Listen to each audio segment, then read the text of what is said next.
Welcome to the breaking point. Imagine waking up every day knowing the system controlling your life is rigged, knowing the game wants you to fail, and realizing that survival alone might no longer be enough. Welcome back to the dungeon. In This Inevitable Ruin, the seventh book in Matt Dinniman's Dungeon Crawler Carl series, the rules don't just bend, they crack. What started as a brutal, darkly funny survival game has now grown into something much bigger, much angrier, and far more dangerous. This isn't just about staying alive anymore, it's about what happens when the dungeon itself begins to unravel. Section 1. The dungeon is changing. One of the most important things to understand about Book 7 is this: the dungeon is no longer stable. The systems that once felt cruel but predictable are now behaving erratically. Rewards don't make sense. Punishments escalate without warning.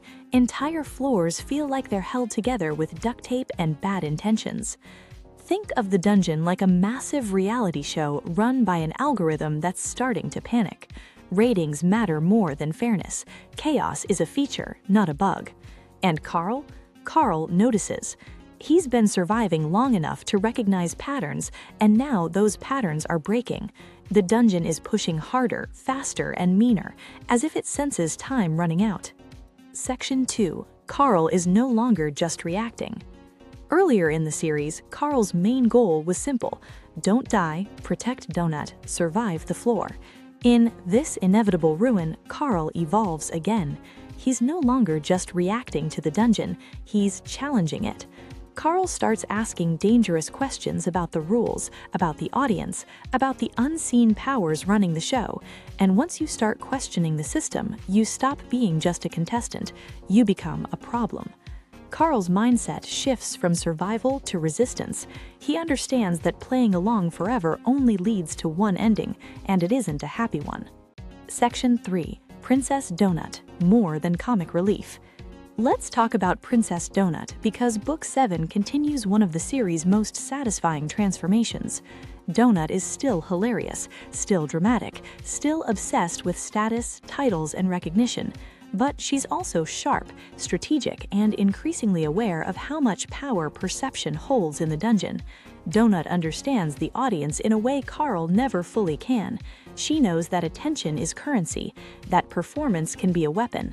In this book, Donut isn't just Carl's companion, she's a force multiplier, shaping how others see them and subtly pushing back against the dungeon's narrative. Section 4. The cost of going further. Here's where the title really starts to matter. This Inevitable Ruin isn't just about destruction, it's about consequence. Every step forward now costs more, every clever workaround leaves scars, every victory feels temporary. The book leans hard into the emotional weight of long-term survival. Trauma piles up, trust becomes fragile, even allies begin to wonder how far is too far. Carl starts realizing that breaking the system might break him too, and the dungeon, it's more than happy to exploit that. Section 5.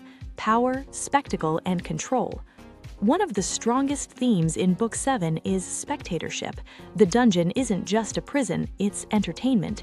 And in this book, the line between audience and executioner becomes uncomfortably thin. The book asks, what does it mean to cheer for suffering? How much cruelty are people willing to excuse if it's entertaining? And what happens when the performers stop playing their assigned roles? The dungeon feeds on spectacle, but Carl begins using that hunger against it, turning moments of horror into moments of exposure. Section 6. Humor in the Darkness. Despite how heavy all of this sounds, Matt Dinniman never forgets what makes the series work. The humor is still here, sharp, absurd, sometimes uncomfortably timed. Jokes land right in the middle of devastation. Ridiculous items appear during dire moments. The contrast makes everything hit harder, like laughing during a disaster because your brain doesn't know what else to do. That balance between comedy and cruelty is a signature of the series, and Book 7 refines it beautifully. Section 7. Why this book feels different. If earlier books were about learning how to survive the dungeon, this one is about realizing survival might not be enough. The scale feels bigger, the tension feels tighter, the future feels uncertain in a way it never quite has before.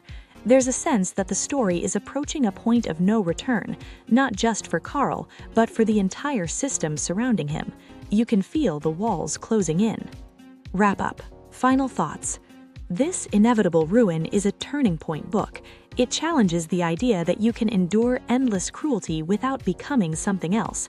It asks whether breaking a broken system is worth the personal cost, and whether doing nothing is its own kind of destruction. At its heart, this book is about choice. When the game is rigged, do you keep playing or do you flip the board? If this summary sparked your curiosity, and trust me, there's so much more depth, tension, and jaw-dropping moments inside, I strongly recommend picking up This Inevitable Ruin by Matt Dinniman on Amazon and experiencing the full story for yourself. And if you enjoyed this audiobook-style summary, stick around. We bring you a new book summary every day, so you can explore ideas, worlds, and stories before spending your hard-earned money. Until next time, stay curious, stay clever, and remember, the dungeon is always watching.